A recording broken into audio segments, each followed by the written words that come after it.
آیت نمبر ہے 57۔ وَظَلَّلْنَا عَلَيْكُمُ الْغَمَامَ، اور ہم نے بادلوں کا تم پر سایہ کیا، وَأَنزَلْنَا عَلَيْكُمُ الْمَنَّ وَالسَّلْوَىٰ، اور ہم نے تم پر من سلوہ اتارا، کُلُوا مِن طَیِّبَاتِ مَا رَزَقْنَاکُمْ، کھاؤ اس میں سے پاکیزہ رزق جو ہم نے تمہیں دیا، وَمَا ظَلَمُونَا أَنفُسَکُمْ، اور ہم نے وما ظلمونا، اور ہم نے ظلم نہیں کیا، ولیکن کانوا انفسہم یظلمون، بلکہ انہوں نے خود اپنی جانوں پر ظلم کیا۔ تو بنی اسرائیل پہ مزید جو انعامات اللہ تعالیٰ نے یہاں پہ فرمائے وہ یہ تھے۔ پہلا انعام کیا تھا؟ راستے دریا میں بنا دیے۔ پھر ان کے اوپر اللہ تعالیٰ نے یہ انعام کیا کہ ان پہ بادلوں کا سایہ کر دیا۔ اب وہ آئے تو تھے میدان طیہ میں، آ کے بیٹھ تو گئے، پہنچ تو گئے، لیکن وہاں پہ نہ تو گھر بار تھے، نہ ان کے کچھ ایسا سامان تھا کہ جہاں پہ وہ رہنے بسنے کا اپنا کوئی انتظام کر سکتے۔ اپنے چھوٹے موٹے جو خیمے لائے تھے، دھوپ میں ان کے ساتھ رہنا ان کے لیے مشکل ہو رہا تھا، تو اللہ تعالیٰ نے ان کے اوپر بادلوں کے سایہ فرما دیا۔ سائبان کی طرح بادل جو ہے وہ ان کے اوپر چھایا رہتا تھا، اور جہاں جہاں بنی اسرائیل ہوتے تھے وہاں وہاں تک وہ سایہ پھیلتا جاتا تھا، اور وہ ان کے اوپر سایہ کیے رکھتا تھا دھوپ کی تپش اور گرمی کی شدت سے بچانے کے لیے۔ اور ان کے لیے اللہ تعالیٰ نے من سلوا اتارا۔ من میٹھی چیز کو کہا جاتا ہے، اور سلوا بٹیر، بھنے ہوئے بٹیر بعض کے نزدیک، اور بعض یہ کہتے ہیں کہ آسمان سے کوئی شبنم کی طرح، اوس کی طرح میٹھی چیز اترتی تھی رات کے وقت، جسے بنی اسرائیل صبح جمع کرتے، جھاڑ جھنکار پہ جو اگی ہوئی یعنی لگی ہوئی ہوتی تھی اس کو جمع کرتے اور کھایا کرتے تھے۔ اس سے ان کو بھوک میں ان کے لیے افادیت کا سامان پیدا ہوتا تھا، اور ساتھ میں بٹیر کثرت سے آتے تھے جن کو وہ بھون کے شکار کر کے بھون کے کھا لیا کرتے تھے۔ اور یوں من سلوا ان کے لیے ایک میٹھی چیز اور ایک نمکین، دونوں طرح کے کھانوں کا اللہ نے انتظام فرمایا تھا،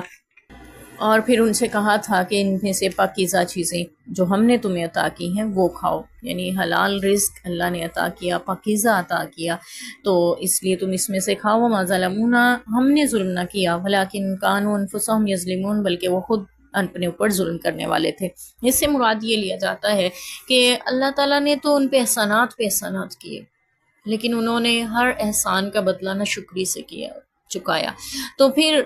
اپنے اوپر ظلم کرتے رہے کہ اللہ کے احسانات کا شکر ادا کرنے کی بجائے ناشکری کی راہ اپناتے رہے، اور یوں اپنی جانوں پر ظلم کرتے رہے۔ اللہ کا تو کچھ نہیں بگاڑ سکے، اللہ نے تو کسی طرح بھی ان پہ ظلم نہ کیا، ان کی ہر بات کی قدردانی کی، لاج رکھی، خیال کیا ان کا۔ تو چونکہ وہ اپنا گھر بار چھوڑ کے آئے تھے، اللہ نے بھی قدردانی کی، میدان طیہ میں ان کو جگہ دی، منسلوا اتار دیا، بادلوں کا سایہ ان پہ کر دیا، لیکن اس کے باوجود انہوں نے کیا کیا؟ اللہ نے حکم دیا تھا کہ وہ اس کو ذخیرہ نہیں کریں گے، لیکن انہوں نے اس کو ذخیرہ کرنا شروع کر دیا، منسلوا کو، اور جو ہے وہ پھر یہ آتا ہے بعض روایات کے مطابق کہ پھر گوشت جو تھا وہ گلنا سڑنا شروع ہو گیا، اس سے پہلے ایسا نہیں ہوا کرتا تھا، واللہ عالم۔ اور یہ جو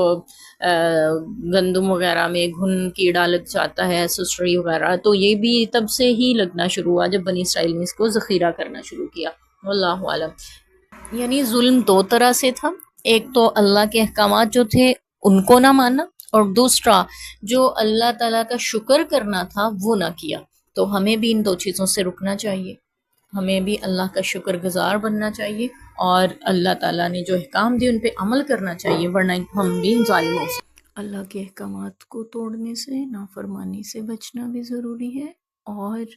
اللہ نے جو نعمتیں کی ان پہ شکر کرنا بھی ضروری ہے۔ شکر اور نافرمانی سے بچنا، ناشکری اور گناہ، یہ انسان اپنے اوپر ظلم کرتا ہے، اللہ کا کچھ نہیں بگاڑتا۔ حدیث پاک کا مفہوم ہے، اگر ساری زمین پہ بسنے والے انسان، مخلوقات تم میں سے شخص جیسے ہو جائیں جو تم میں سب سے برا ہے، تو اللہ کی بادشاہی میں ایک ذرہ برابر کمی نہیں آتی، اور اگر ساری روئے زمین اور اس میں بسنے والے تم میں سے اس شخص جیسے ہو جائیں جو تم میں سب سے زیادہ نیک ہے، تب بھی اللہ کی بادشاہی میں ایک ذرہ برابر اضافہ نہیں ہوتا۔ تو اصل بات پھر یہی پتہ چلتی ہے کہ ناشکری اور گناہ سے انسان اپنے اوپر ظلم کرتا ہے، اللہ کا کچھ نہیں بگڑتا، اور شکر گزاری اور فرما برداری اللہ کے احکامات کو بجا لانے سے انسان اللہ کا مقرب بن جاتا ہے، اور اپنا دنیا اور آخرت میں بھلا کرتا ہے، اللہ کا کوئی بھی بادشاہت میں اضافے کا سبب نہیں بنتا، واللہ عالم۔